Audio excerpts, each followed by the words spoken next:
साथियों, study battle YouTube channel पे आपका स्वागत है। आज से हम कंप्यूटर्स के जो क्वेश्चंस हैं उसके बारे में डिस्कस करेंगे।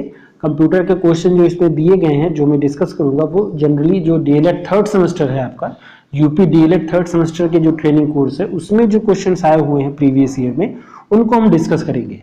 ओके, बट ये आपके क्वेश्चंस और भी एग्जाम में इंपॉर्टेंट हो सकते हैं। आप उस पर्सपेक्टिव से भी देख सकते हो इनको कि अगर आप ऐसा कोई एग्जाम दे रहे हो जहां पे कंप्यूटर आपके सिलेबस में है तो वहां पे आपसे पूछा जा सकता है। ओके, सो आइए स्टार्ट करते हैं। पहला क्वेश्चन दिया हुआ है, शिक्षा कंप्यूटर का उपयोग होता है। जो शिक्षा कंप्यूटर है उसका उपयोग कहां पे होता है? इंटरनेट में, ई कॉम में, ईमेल में या उपरोक्त सभी। आपको पता होगा जो शिक्षा कंप्यूटर या जो कंप्यूटर का जो शैक्षिक उपयोग है वो हम कहाँ कहाँ पे करते हैं? इंटरनेट में। इंटरनेट के बिना जब तक हमारे पास इंटरनेट की सुविधा नहीं होगी तब तक हम बहुत सारी चीजें ऐसी हैं जिनको हम पता नहीं कर सकते हैं। ईमेल में, अगर आपको किसी को ईमेल करना है, मेल करना है किसी चीज को, किसी डॉक्यूमेंट को, किसी फाइल को, किसी इमेज को, आप उसको भी मेल कर सकते हो। ई कॉम में जो ई कॉमर्स सेक्टर है जिसमें आपका जो आपके ई ट्रेडर्स हैं जिसमें हम फ्लिपकार्ट है, अमेजॉन है, आपका मिंत्रा है या अजियो है, तो जितने भी हैं वो सारे आपके ई कॉमर्स कंपनीज हो जाएंगे। आप शिक्षा कंप्यूटर का उपयोग आपका चारों में, तीनों में है। ओके, यहाँ पे जो करेक्ट ऑप्शन होगा वो उपरोक्त सभी होगा। नेक्स्ट क्वेश्चन कह रहा है कि इंटरनेट पर सर्वर से कंप्यूटर पर सूचना प्राप्त होने की प्रक्रिया को क्या कहा जाता है? ओके, इंटरनेट पर सर्वर से कंप्यूटर पर सूचना प्राप्त करने होने की प्रक्रिया। यहाँ पे जो ऑप्शन आपके टिक है इसमें जो डाउनलोडिंग है वो ऑप्शन क्यों है? क्योंकि आप देखिए जो इंटरनेट के थ्रू आप किसी सर्वर से या किसी डोमेन नेम से ही कंप्यूटर पर सूचना प्राप्त करते हो। ओके, सूचना आपका कोई फाइल हुआ, कोई डॉक्यूमेंट हुआ या कोई ऑडियो वीडियो कुछ भी हुआ तो उसको आप इंटरनेट पर सर्वर से डाउनलोड करते हो उसे, तो उसी को हम डाउनलोडिंग प्रोसेस कहते हैं। वो डाउनलोड होकर के अल्टीमेटली जाता कहाँ है, कहाँ स्टोर होता है? वो आपके कंप्यूटर पे स्टोर होता है। ओके, तो सर्वर पर, इंटरनेट पर सर्वर से कंप्यूटर पर सूचना प्राप्त करने की प्रक्रिया जो है उसको हम डाउनलोडिंग कहते हैं। ओके, नेक्स्ट कह रहा है नेट एस्केप नेविगेटर क्या है? Net escape navigator web browser है, नेट साइट है, हार्डवेयर है और चैटिंग सॉफ्टवेयर है। तो ये आपको वेब ब्राउजर है। नेट एस्केप नेविगेटर एक तरह का वेब ब्राउजर है। नेक्स्ट कह रहा है वेब पर सूचना देखने के लिए हमारे पास होना चाहिए। किसी वेब मतलब वेबसाइट से है, केवल मॉडेम एवं web browser, domain name server, hyper text viewer और उपरोक्त सभी। आपको पता होगा ये आप कर सकते हो, उपरोक्त सभी होगा। क्यों? क्योंकि अगर इंटरनेट पर किसी वेबसाइट के थ्रू हमें कुछ जानकारी चाहिए, कोई सूचना चाहिए, पहली बात तो हमारे पास वेब ब्राउजर होना चाहिए। वेब ब्राउजर के थ्रू ही हम कोई चीज, कोई जानकारी है वो अवेल कर सकते हैं। और मॉडेम होना चाहिए। अगर मॉडेम नहीं है तो हम टेथरिंग, जो आप मोबाइल से जो इंटरनेट को कनेक्ट करते हो तो वो टेथरिंग के प्रोसेस के है। या अगर आप सिम कार्ड के थ्रू चला रहे हो तो उसके लिए मॉडेम होना चाहिए नेट को कनेक्ट करने के लिए। डोमेन नेम सर्वर, सर्वर का जो डोमेन नेम है वो होना चाहिए। अगर आपको डोमेन नेम नहीं पता है तो आप सर्च कैसे करोगे उस चीज को? ओके, और हाइपर टेक्स्ट व्यूअर, जो HTML है, HTTPS है, वो भी आपके पास होना चाहिए। ओके, हाइपर टेक्स्ट व्यूअर वो भी होना चाहिए, अदरवाइज आप उसको सर्च नहीं कर सकते। उपरोक्त सभी, यहाँ पे उपयुक्त सभी ऑप्शन यहाँ पे सही होगा आपका। ओके, इसमें चारों ऑप्शन आपके। नेक्स्ट कह रहा है कि आउटलुक एक्सप्रेस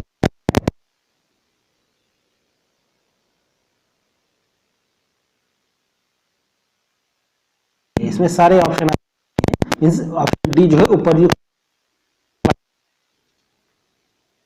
है। ई कॉमर्स क्या है? ई कॉमर्स जैसे भी हमने ऊपर बात करी, जो कंप्यूटर का इस्तेमाल है, जो वेब ब्राउजर का इस्तेमाल है, वो हम कहाँ कहाँ करते हैं ऊपर अभी हमने डिस्कस किया। इसमें ऑप्शन देखिए क्या है, अंतरराष्ट्रीय माल की खरीद एवं बिक्री के लिए, इंटरनेट पर उत्पादों जो प्रोडक्ट्स हैं और सर्विसेज का क्रय व बिक्री के लिए, स्टोर्स में न मिलने वाले उत्पादों और सेवाओं का क्रय विक्रय, कंप्यूटर्स के थ्रू कंप्यूटर से संबद्ध उत्पादों व सेवाओं का क्रय विक्रय। आप बहुत इजीली इसमें बहुत इजीली आप इसको टिक कर सकते हो कि ई कॉमर्स का मतलब हुआ जो भी आप ई कॉमर्स जो प्लेटफॉर्म्स हैं, अमेजॉन हुआ, फ्लिपकार्ट हुआ, मिंत्रा हुआ, जितने भी ई कॉमर्स ट्रेडर्स हैं, सो इंटरनेट पर उत्पादों तथा सेवाओं का क्रय व विक्रय। आप प्रोडक्ट्स को, ई कॉमर्स जो वेबसाइट्स हैं उनके थ्रू आप प्रोडक्ट्स को देखते हो, सर्विसेज उनकी अवेल करते हो, सामान आप खरीदते हो। ओके, एंड जो कंपनी, जो ई कॉमर्स कंपनी है, वो उस सामान का बिक्री करती है। सो आपका उत्पादों तथा सेवाओं का क्रय व विक्रय, तो यही आपका सही ऑप्शन हो जाएगा। आप इसमें ऐसे जब क्वेश्चन आया करें जहां पे आपको थोड़ा सा कंफ्यूजिंग हो, सो अब आप देखिए इस क्वेश्चन को अगर आप जनरल व्यवहारिक नॉलेज से अगर आप करना चाहो तो आप कर सकते हो। ओके, सो यहाँ पे जो आपका सही ऑप्शन होगा वो ऑप्शन बी, ऑप्शन बी।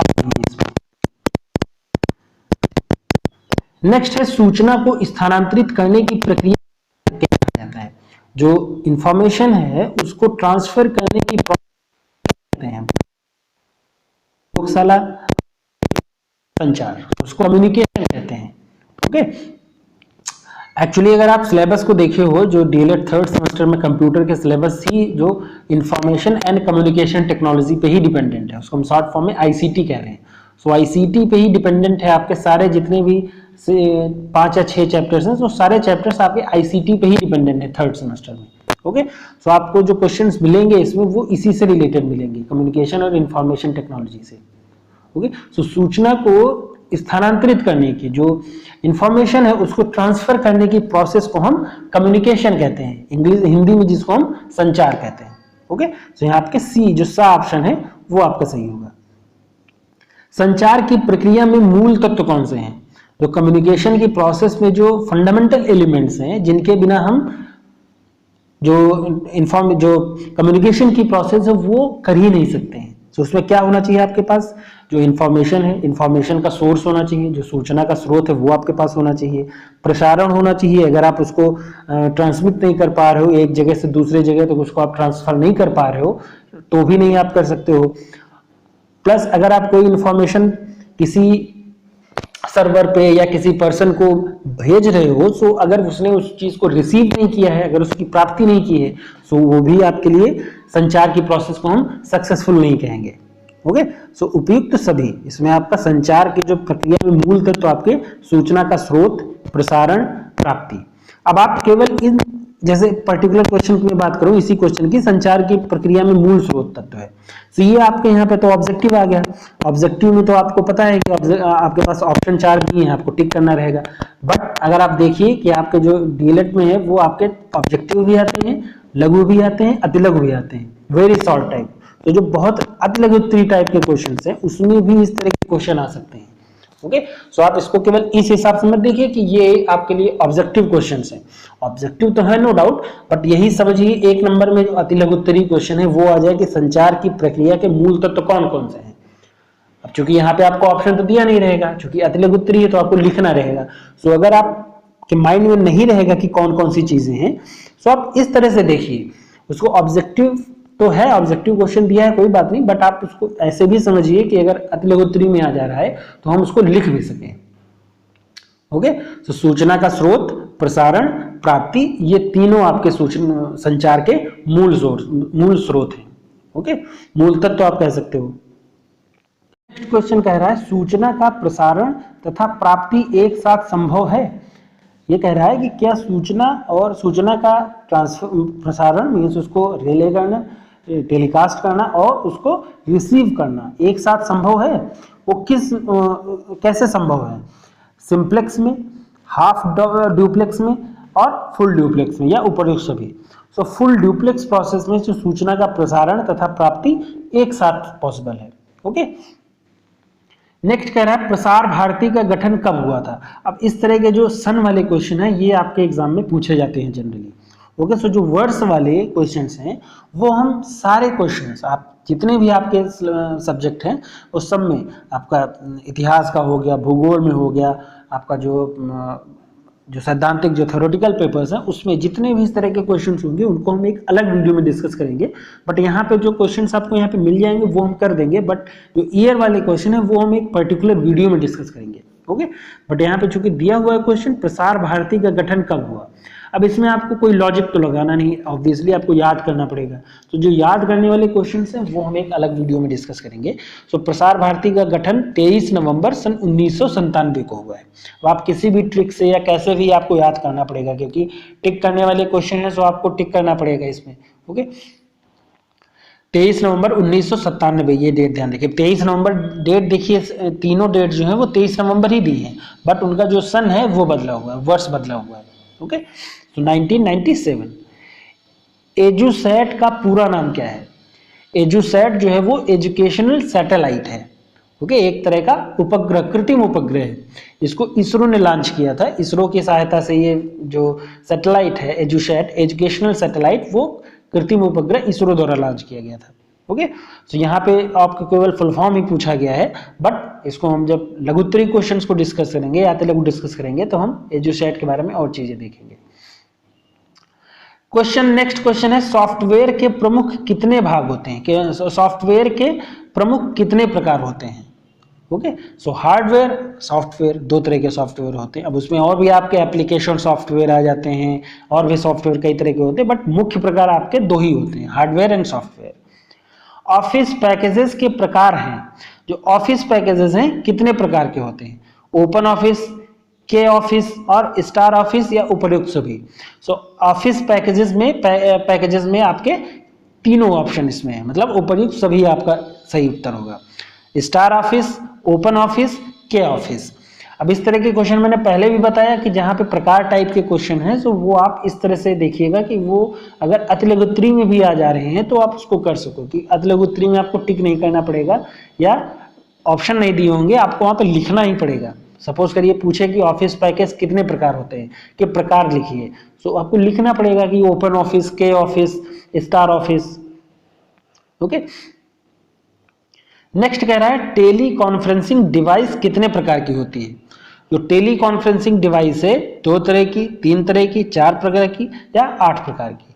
सो टेली कॉन्फ्रेंसिंग डिवाइसेस हैं वो 3 तरह की होती हैं।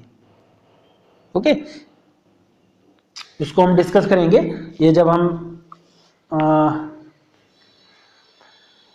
हम अतिलघुत्तरी क्वेश्चंस को डिस्कस करेंगे तब हम आपको इसके बारे में और डिटेल में बताएंगे। अभी आप केवल जो ऑब्जेक्टिव क्वेश्चंस हैं उसके बेसिस पे आप करिए कि ऑब्जेक्टिव क्वेश्चंस पे जो कैसे कैसे क्वेश्चन आते हैं इसमें उस तरह से आप करिएगा। फॉर एग्जांपल अगर यहाँ पे आ गया है तो मैं एक जनरल बता दूं कि टेली कॉन्फ्रेंसिंग डिवाइसेज जो है वो 3 तरह की होती हैं। एक होती है श्रव्य टेली कॉन्फ्रेंसिंग डिवाइस, दृश्य टेली कॉन्फ्रेंसिंग डिवाइस, और एक होता है computer tele conferencing device. Okay, 3 तरह की होती हैं, audio, visual and computer. ICT का पूरा नाम है, मैंने पहले भी बताया, इंफॉर्मेशन एंड कम्युनिकेशन टेक्नोलॉजी। ये तो सबसे आसान क्वेश्चन है, अगर आप पढ़ के गए होंगे तो ऑब्वियसली आप एक बार में ही देख के टिक कर सकते हो। सीडी रोम का पूरा नाम क्या है? अब देखिए, सीडी रोम 2 शब्द से मिलकर बना है। सीडी का मतलब हुआ कॉम्पैक्ट डिस्क, और रोम का मतलब हो गया रीड ओनली मेमोरी। ओके, सो आप इसको 2 पार्ट में क्रैक कर दीजिए, 2 पार्ट में आप ब्रेक करके करिएगा, हो जाएगा आराम से। कॉम्पैक्ट डिस्क सीडी का हो गया, और रोम का रीड ओनली मेमोरी हो गया। तो यहाँ पे ऑप्शन जो सा दिया हुआ है वो आपका सही होगा। नेक्स्ट कह रहा है इंटरनेट पर परस्पर लाइव बातचीत करने को क्या कहते हैं? ये तो बहुत आसान है, आप इसको जनरली आप यही काम करते हो। इंटरनेट पर जो म्यूचुअल लाइव इंटरेक्शन है, जो लाइव बातचीत है, उसको हम चैटिंग कहते हैं। ओके, और ऑप्शन जो इसमें दिए हुए हैं आप उसमें इंटरफेस है, वेबसाइट है, गोफर है और चैटिंग है। तो चैटिंग आपका सही ऑप्शन होगा यहाँ पे। अगला क्वेश्चन कह रहा है कि संचार की प्रक्रिया में मूल तत्व कौन कौन से हैं? अब देखिए, संचार की प्रक्रिया में मूल तत्व ऊपर आ चुका है क्वेश्चन, ये शायद रिपीट हो गया है। सूचना, स्रोत, प्रसारण एवं प्राप्ति। ओके, सो आपका उपर्युक्त सभी जो ऑप्शन है यहाँ पे वो सही होगा। शिक्षा में सूचना एवं संचार प्रौद्योगिकी का अनुप्रयोग है। जो एप्लीकेशन है शिक्षा में सूचना एवं संचार प्रौद्योगिकी का जो अनुप्रयोग है, अनुप्रयोग का मतलब इंग्लिश में हम बताएं तो एप्लीकेशन। विषय का समाकलन, विषय का मूल्यांकन, आ व बा दोनों, या उपरोक्त में से कोई नहीं। सो सूचना संचार प्रौद्योगिकी का जो अनुप्रयोग है वो इंटीग्रेशन में है, जो समाकलन है, आपका विषय किसी सब्जेक्ट का इंटीग्रेट करने में, उसको कंबाइन करने में, या विषय का मूल्यांकन, उसको असेसमेंट करने में, तो दोनों में आपका आ एंड बा दोनों में उसका इस्तेमाल है। सूचना के घटक कौन कौन से हैं? जो इंफॉर्मेशन है, अगर किसी इंफॉर्मेशन को हमें प्रोवाइड करनी है या उसको रिसीव करना है, तो उसमें क्या कौन से घटक हैं? सॉफ्टवेयर होना चाहिए, हार्डवेयर होना चाहिए, संप्रेषण होना चाहिए, या उपरोक्त सभी होना चाहिए। तो सूचना के घटक में आपके सारे आप जाएंगे। अगर सॉफ्टवेयर हार्डवेयर नहीं होगा तो आप किसी भी इंफॉर्मेशन को ऑपरेट ही नहीं कर पाओगे, आप उसको एक्सेस ही नहीं कर पाओगे। एंड संप्रेषण अगर नहीं होगा तो ट्रांसमिशन में, तो फिर वो पहुंचेगा नहीं दूसरे तक। ओके, रिसीवर तक पहुंचना भी तो चाहिए। तो आपका उपर्युक्त सभी ऑप्शन यहाँ पे सही होगा। नेक्स्ट है, कक्षा में संचालन का माध्यम प्रयुक्त होता है। कक्षा में संचार का माध्यम प्रयुक्त होता है। कौन कौन से माध्यम होते हैं? मुख्य माध्यम, हार्डवेयर माध्यम, आबा दोनों, या निम्न में से कोई नहीं। तो जो क्लास में जो कम्युनिकेशन का मीडियम होता है वो मेन मीडियम और हार्डवेयर माध्यम दोनों आपके इस्तेमाल होते हैं। शैक्षिक कार्यक्रमों के प्रसार हेतु शैक्षिक दूरदर्शन चैनल का क्या नाम है? अब ये आपने देखा भी होगा, जनरली आपने अगर चैनल को देखा हो तो आपको याद हो, पता होगा, उस चैनल का नाम ज्ञान दर्शन है। ओके, जो शैक्षिक दूरदर्शन का जो चैनल है, शैक्षिक प्रोग्राम्स को रिले करता है, उसका नाम ज्ञान दर्शन है। ओके, तो आप इसको ध्यान रखिएगा, आप इसको चैनल को देख भी सकते हो। दूरदर्शन की सीमाएं क्या है? मतलब what are the limitations of Doordarshan? कौन कौन सी लिमिटेशंस हैं? एक तरफा संचारण, अमनोवैज्ञानिक उपचार एंड समय की असुविधा व उपरोक्त सभी। ओके, तो इसमें उपरोक्त सभी वाला ऑप्शन आपका सही होगा। लिमिटेशंस है समय की असुविधा, मींस आप जब चाहते हो तब उस चीज को नहीं देख सकते। हो सकता है जब उस प्रोग्राम रिले हो रहा हो तो आप उस टाइम पे कहीं बिजी हो या कुछ ना कर रहे हो, कुछ और कर रहे हो, तो आप ना देख पाओ, तो वो समय की असुविधा है। एक तरफा संचारण, ओके, और अमनोवैज्ञानिक उपचार। ओके, सो ये तीनों आपके सही हैं, तो दूरदर्शन की लिमिटेशंस उपरोक्त सभी हो जाएगा। शैक्षिक दूरदर्शन यूनिट के कार्य क्या क्या है? जो शैक्षिक दूरदर्शन यूनिट है उसके कार्य आपके प्रशिक्षण, निर्माण, अनुसंधान एवं प्रयोग, या उपरोक्त सभी। तो उपरोक्त सभी आपका सही उत्तर होगा यहाँ पे। प्रशिक्षण मीन्स ट्रेनिंग हो गया आपका, शैक्षिक दूरदर्शन ट्रेनिंग भी कराता है, मैन्युफैक्चरिंग भी करता है, प्लस रिसर्च एंड एक्सपेरिमेंट्स भी होता है। ओके, सो ऑप्शन डी जो यहाँ पे उपरोक्त सभी ऑप्शन आपका सही होगा। इंटरनेट के अनुप्रयोग के क्षेत्र कौन कौन से हैं? जो इंटरनेट के एप्लीकेशन है या इम्प्लीकेशंस हैं, उसके फील्ड किस किस फील्ड में उसका इम्प्लीकेशन होता है?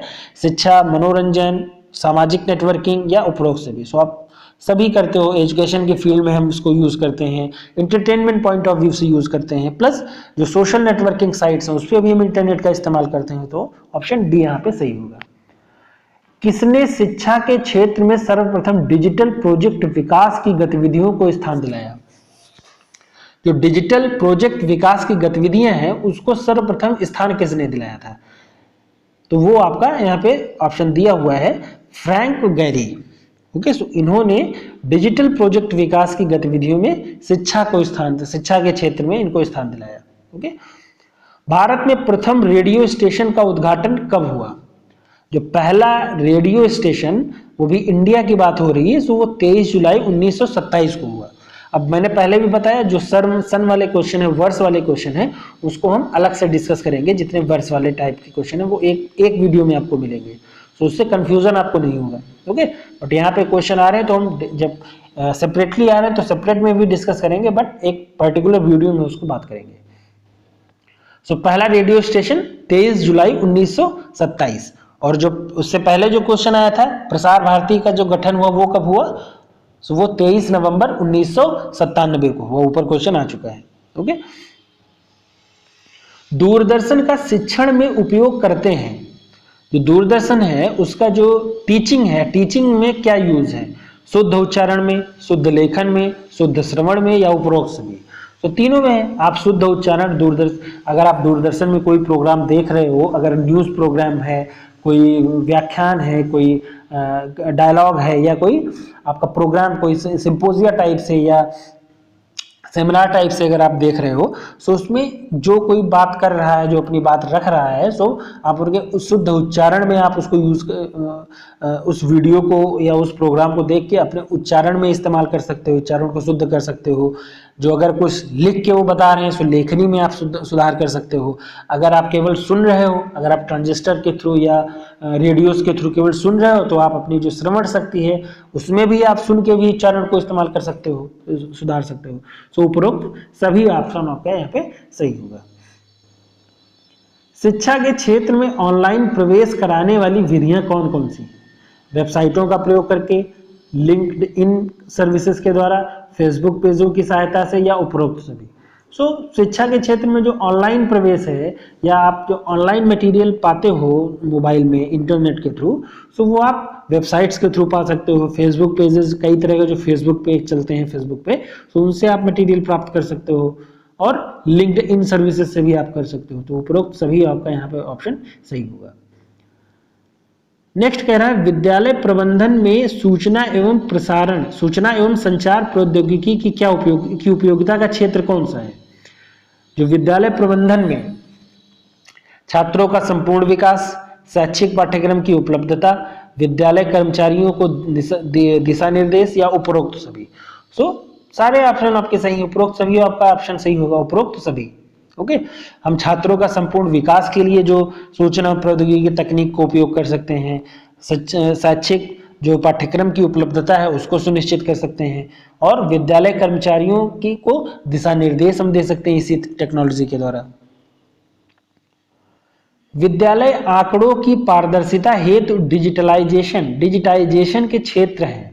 जो स्कूल्स में जो डेटा है उनकी ट्रांसपेरेंसी को बनाए रखने के लिए जो डिजिटाइजेशन के क्षेत्र कौन कौन से हैं? छात्र एवं छात्राध्यापक उपस्थिति, पाठ्य पुस्तकों का वितरण, छात्र यूनिफॉर्म, या उपरोक्त सभी। सो उपरोक्त सभी आपका यहाँ पे सही उत्तर होगा। ओके, डिजिटाइजेशन के क्षेत्र आपसे पूछ रहा है विद्यालयी आंकड़ों की ट्रांसपेरेंसी के लिए। सो उपरोक्त सभी आपके ऑप्शन सही होंगे। नेक्स्ट और लास्ट क्वेश्चन है आज का, डेटा माइनिंग का अर्थ क्या है? ये बहुत इंपॉर्टेंट क्वेश्चन है। इससे ऊपर के जो क्वेश्चन आए हुए हैं, जो आ चुके हैं क्वेश्चन, वो हमने डिस्कस किए थे, बट इसमें आपके और भी क्वेश्चंस दिए हुए हैं जो आपके आ सकते हैं। ओके, डेटा माइनिंग का अर्थ क्या है? माइनिंग का मतलब होता है खनन करना। सो खनन का मतलब आंकड़ों का एकीकरण, आंकड़ों का मूल्यांकन, या आंकड़ों का खनन। सो आंकड़ों का खनन करना, ये डेटा माइनिंग का शाब्दिक अर्थ है। ओके, बट इसका जो और इंपॉर्टेंट इसके बारे में है वो हमने पहले भी बताया। जो हम अतिलघुत्तरी या लघुत्तरी, जो जनरली आपके क्वेश्चन पूछे जाते हैं लघुत्तरी में, अतिलघुत्तरी में, सो उसको हम एक, जिसको कहते हैं ना कि एक टिप्पणी लिखना, टिप्पणी टाइप से जो आता है लिखने को, उस बेसिस पे हम डिस्कस करेंगे, तो इसमें हम और डिटेल में बात करेंगे। ओके, तो ये कुछ क्वेश्चंस हुए आईसीटी से रिलेटेड। नेक्स्ट वीडियो में हम कुछ और क्वेश्चंस इसी तरह के ऑब्जेक्टिव डिस्कस करेंगे कंप्यूटर से रिलेटेड। ओके, धन्यवाद।